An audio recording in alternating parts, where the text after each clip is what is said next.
let's jump into Jeff's deal. Where is Jeff? There he is. Jeff's right here. How's it going, guys? What is your name this week? Jeff Unlimited.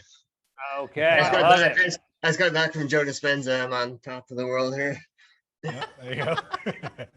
Jeff, just so we can see your face, you want to hang on like the other side. There you go. Perfect. There it is. He's watching you, Lauren. All right, let's. She is. I love it. Let's dive into this deal. So let's give us some context and background. But before we do, Chris mentioned earlier in this event getting resourceful and talking about getting the resources together in order to invest in yourself and to take advantage of an opportunity, maybe to work inside this community and to be able to create a business and to change your life. I would love for you to just tell maybe the snapshot version of your ability of getting resourceful in order to get into this community. Yeah, right on. Yeah, so this property actually came out of my time as a 90-day Jumpstart, which is fun. And then the other exciting piece is today's the 15th, but on the 10th of September, it was my 1-year anniversary out of my day job. Congratulations. Nice. Yeah, no more driving buses, my man. Yeah, I was just transit driver. Yep. It's crazy. I see those guys go by right now. I'm like, no. I love it. Yeah. So talk about, because you joined 90-Day Jumpstart, and then so you had that experience, and then you were looking to upgrade into starter, and you did some pretty drastic things. So I'm not recommending everybody goes ahead and gets this drastic, but when you're talking about being resourceful, and then now to have a payday 3 on the back end, which we're going to dive into this deal. So we're going to talk about how resourceful he was, what he did in order to get here, and then be able to structure this deal. I'm sure you'll say, Jeff, that it was a great decision, but let's not come from my mouth. So if you don't mind, dive into your resourcefulness. Yeah, and there's no sense of stability at any point in this, so it's not recommended, but I've been having a lot of fun, so here we go. So so I was near the tail end of a flip here in Juneau when I ran into you guys, and didn't have money even for 90-day Jumpstart, and so I created a mother-in-law apartment in that house, and I moved myself into it, rented out the house for the fee, plus $50 or something for the 90-day Jumpstart, and did that for the summer. And then I think I pushed that. I milked that for like an extra month, and then didn't have the money to upgrade. Fully into it. Had 3 houses under the belt, and saw the magic in the program. Still didn't have the money, and then I sold that red house. So that house that was in the mother-in-law, ended up selling that and getting cash in a duffel bag on the bed. Literally cash in a duffel bag. We have the pictures. Yeah. And so that launched me into starter, and stepping out of my day job, and so many mindset coaches, including our good friend Miss Lauren. But anyway, so that kind of just one led to the next, right? I don't know, that's pretty resourceful, I think. Yeah, certainly is. Well, Jeffrey. And we talked about an associate development day, that a lot of us that have jumped into something, full on and fully committed, we had this I've had enough, or this oh shit type moment, or I'm sick of it type moment. And you could tell that, maybe that Jeff had this type of scenario, because not only did he come into 90-Day Jumpstart, and I'm not going to say that 90-Day Jumpstart in the 90-day coaching program that we have, that you're going to be able to create this type of success. But Jeff came in, and what'd you get? 3 take-ins in the first 90 days? Yep. Mm-hmm. Yeah, And that was because, you were his coaches, so why don't you speak to that just a minute before we dive into this deal? Link's gonna love this. The no secret sauce. Jeff was right out the gate was making $100 a week. 100. Right. 100. It wasn't that. I remember me personally. I was in that 5 to 7 a day because I was terrified. Jeff's like, nope, I'm not scared of anyone, and I'm gonna call everybody and their mothers, and that's what he did. And he just had a chance of running into opportunity more than most of us because he was just accessing more people. And Jeff, like anyone else, you don't start being this wizard on the phone. He just sent in call after call from the beginning, and we made some massive improvements. And then when the opportunity came, he was prepared. So not Simple as just that. right. So not just sending in the calls though and requesting feedback, but also taking that feedback and actually making the changes. Yeah. Right. So you can get feedback all day, but if you do nothing with that feedback, it's sort of pointless. Yeah. So it's really two-pronged, and you nailed both of them. It came a long way, Jeff, from offering to mow people's lawns on the first couple of calls. Yes, I did do that. That's a true story. Well, and then let's hit on this one other thing too, because this is quite impressive as well. So, Jeff, we called him Seattle Jeff. Now he's Jeff Unlimited. Who knows what it'll be next week? Where in the world is Jeff? Where in the world is Jeff? But he also was living in Juneau, Alaska, and buying real estate in Seattle, Washington, in the middle of COVID, and figuring out a way to be able to buy properties virtually, and then flying out every once in a while to Seattle, having a small child, and then quarantining every single time he did that, and then making it happen. So when we say that, when you're an associate and you're committed, and you'll wake up every single morning and do whatever it takes for as long as it takes. I mean, this is a prime example. So this may be, some of you may be thinking like this guy's absolutely off his rocker, which is 100% okay. But each and every one of us have our own path here, and Jeff has just shown you that if you are willing to do what it takes for however long it takes and come out with a fire underneath your butt, then you can make these things happen and create success rather quickly, as we were talking about yesterday, where these deals can happen fast if you're giving yourself as many at-bats as possible. Yeah.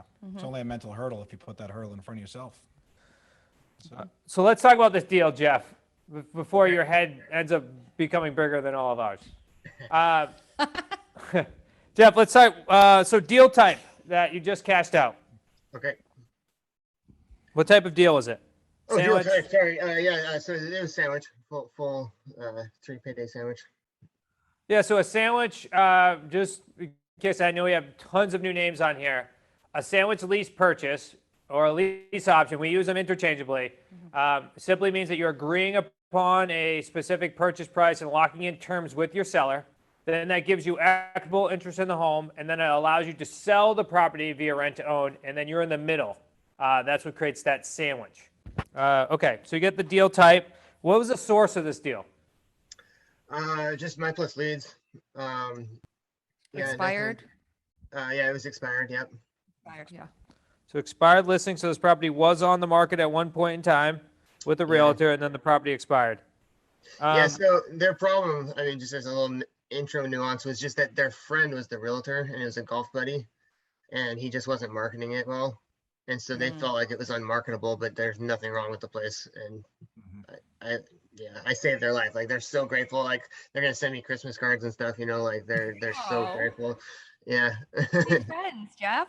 Yeah. Well, yeah, let's hit on that for a quick second, though, because we sit here and we had a long conversation yesterday within our community, and we sit here and we say, all right, we always talk about the paydays, we talk about the profits, and because we always are super heavily focused on the associates and how your lives are changing and evolving from these deals.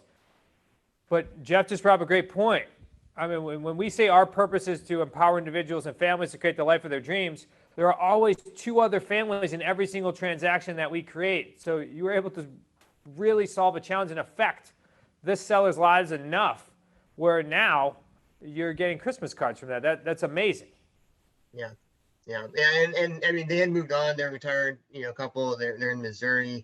They have an obligation to this place for $2,100 a month, and it's sitting there vacant, and they could not sell it. And it was sitting like that for a year before I came along.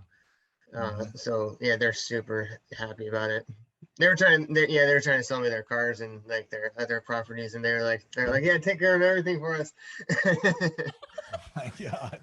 Well, that happened quite often when you do a great job and you solve people's challenges. Referrals will come down the line. Yeah. Let's jump to what was the debt on the property. Yeah. So if we look at the purchase price, let's do debt and equity together, so that way people can see what the purchase price was. Sure. So he owed at that time $132,278. If you care for the penny. And what was the equity that you locked in with the seller? That number changed because at the end we changed our price, but The price to him was supposed to be 330, so it'd be the difference of that. What was that? 330. Yeah, the price was 330, so it's the difference off of that. Okay, so It's 232,000. somebody get a calculator. I think it's like 197, 750. All right, we'll just be within around 197. Okay. Okay, and what was the term of this deal? 36 months. Did you hear me? I was yelling for a lifeline, and nobody came. Okay, so then you went ahead and you got this property under agreement, you locked in the 197, and now how long did it take you to find this buyer? I went out of contract. My original date with them was summer, right? So I probably call it July or something, and I got it under contract on December 7th. So I was out a couple months, but they had no other options. So About and I had 120 days, then let's say. yeah, 120 days. Okay, well, either way, that's better than 1 year, right? yeah. Because you had access to this entire market, 82%, it was 60 to 82% of nationally buyers that cannot walk into a bank and qualify for a loan, even though they want to purchase a property. What did you end up selling the property for? 369.9. Okay, 369.9, and you originally purchased it for 330. Correct. Just to make this super clear. Okay. All right, so you get these buyers, they come in, what's their current challenge? Why are they working through a rent-to-own program? So mom is getting older and health deteriorating. Trinity, the main buyer, was wanting to move her in and needing to get her own place set up. And so this particular condo unit is really unique in that it almost has its own mother-in-law in it. There's a set of stairs and a separate entrance and everything. And so it was a perfect fit for their family and get them together. Let me ask you this just before we move a little bit further, just so people get some context as to like the 9-day Jumpstart program that you were going through. Like, how important was it to be how important was it to have Steve and Lauren in as your coaches during this process, and what role did they play? That's why I want to have him up here as well, so that way they could chime in about this deal as well. They could have been saying that I was doing it wrong the whole way, and that never came out of their mouth. But I was doing it wrong, and so their role was, just being role models and showing how to do each step in the proper way. And then, taking the time, the patience to listen to my bad calls and to listen to my, my rookie mistakes, right? And correct them in a positive way that I could, implement and improve what I was doing. You guys want to comment? Yeah, I was just going to say, we tackled that buyer meeting together. Remember? Yeah, On Zoom. Yeah. Yeah, So we 100%. did Yeah. all- Right. So I think that's really helpful, to sort of, I'm trying to remember now, because this was, It's I about think I 2 ran that years one, ago. or did you run it? No, you Anyway, you so- ran it. Yeah, you were in charge. Oh, okay. Yeah. Okay, because normally Yeah. what I like to do is run a couple and then have the students run it while I watch to see if, you know what I mean? Anyway, okay. So I think that's helpful too, to just be able to participate together. That way, if you're sort of heading it up and you get stuck, your coach is there to sort of chime in, or to if there's a mistake, or you start to fumble or something like that, like your coach is there to sort of support you. And that way you know that you're doing or staying true to the process, right? You're doing the process with fidelity. Yeah, this Yeah. was, Jeff, correct me if I'm wrong, this specific one, you, I believe, handled everything from start to finish, and me and you just had a bunch of separate calls doing deal structure, whether it was filling out an agreement, we were editing it. So we, on this one, for at least me and you, worked behind the scenes on it as you took lead on everything, and then Lauren helped out with the buyer side. But I think that's the value in whether you're a 90-day associate, whatever it is not having to go through this alone, not having to deal structure this alone, having alternate perspectives to look at these things together. Because Jeff, we've looked at numerous deals together, and even though I've helped, you've had actually more creative ideas than I did how to structure this even differently. And that just comes out from these brainstorms and just sitting together on separate calls one-on-one. And Yeah. I don't know if I'm derailing us, but that made me think of this particular buyer was unique. Mm-hmm. And you didn't really know this yet because you were still sort of fresh, but Trinity specifically was very unique because she basically interviewed us. Yes, she did. Remember? She was Yep. very smart.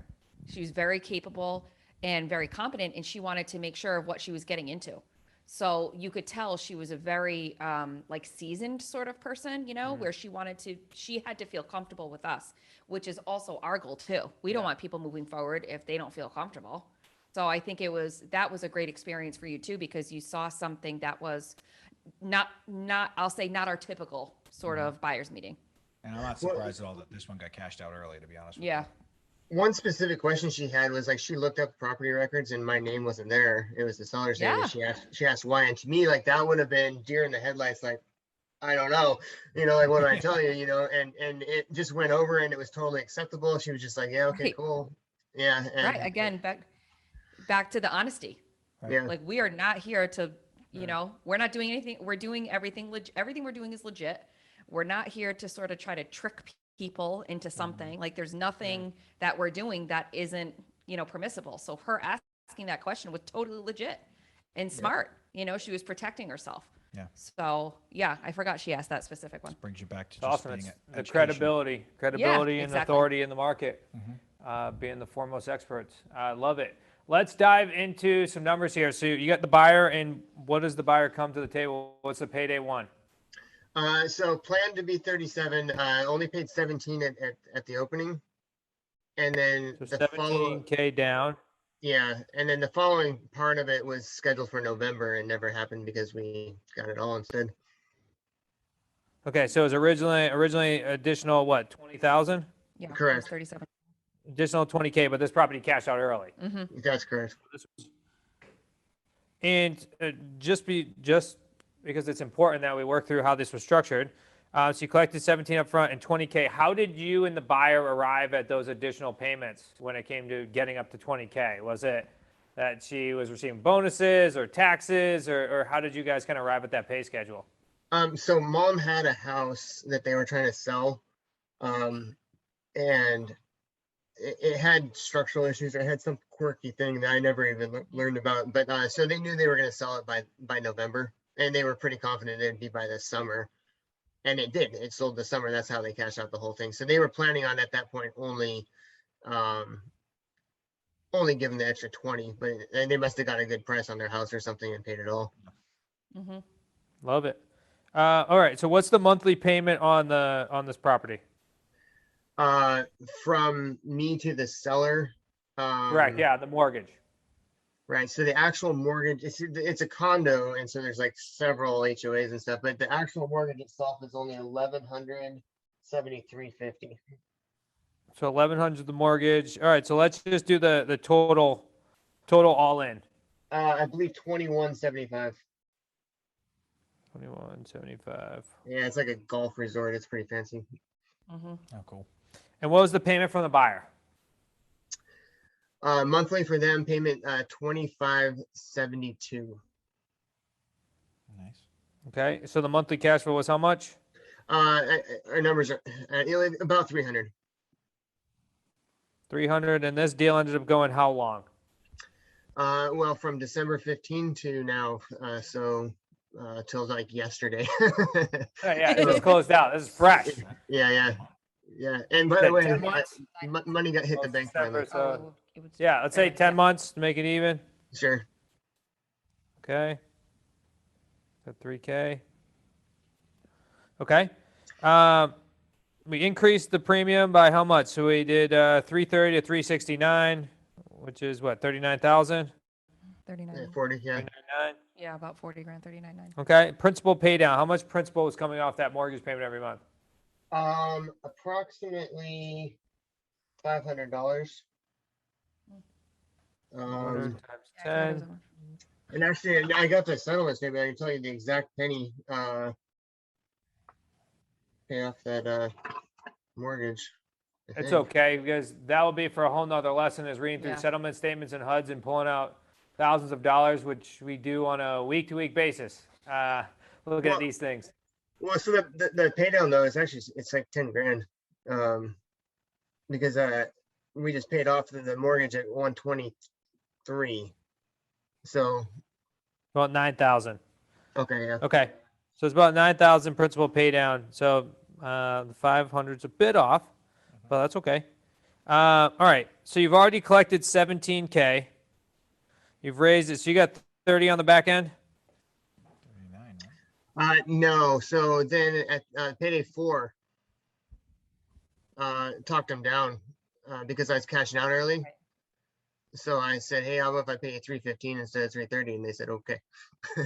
Nice. Okay. So you went from 330 to 315. Payday Mhm. 4. 315, that's what we call payday 4. I'm looking forward to hearing the questions and everything as soon as we go to this breakout. And Kristen, we're going to break out in about 2 minutes, okay? As soon as we finish up. So you just picked up an additional 15K by cashing out early. That's right. Okay. So let's look at the back end cash. So you got 15K, you added it on top of, so we had 369. You're going to then take 369, subtract 315. Somebody play with these numbers here for a minute. Is that 55? 55. Okay, and you've already collected 17, so we're down in the 40s. Does that sound right? Yep. Like 42? Yeah. And yeah, and then the actual dollar amount that hit my bank is like 39.9 or something. Okay, so you're gonna have some closing costs. Yeah, yeah. Okay, so let's add up. Let's add this up. So we got 17,000 plus 3. That's 20,000 plus you got 42 on the back end. Plus you got the principal pay down. 72. What was it, like 80,000 rough? I think so. Not bad for 7 months. I think it's Yeah. like about 81,000. A 9-month deal. Yeah, this is a 9-month deal. Jeff, when you were a bus driver, were you making that much money for 8 months? That would be a negative. Everything I do now is in terms of bus wages. So it's like, yeah, that's a half a year right there. There's a 12-month right there. Yeah. Yeah. What kind of property was it, Jeff? It's a condo. It's There a you go, three everybody. bedroom condo. Yeah. That's a great point because and Nathan will hear you see this loud and clear all the time. As I'm always like, I don't know if we should do this as a condo. So Jeff proves me wrong here on this deal. You got to go based deal by deal. But also, which is important that me and Nathan always discuss, and me and I coach Nathan, that is that you got to give yourself a chance no matter what. And just put it under agreement. Let's figure it out. And if there's a good buyer out there that makes these numbers work for us, then let's make it happen. So don't judge the deal based upon the external factors.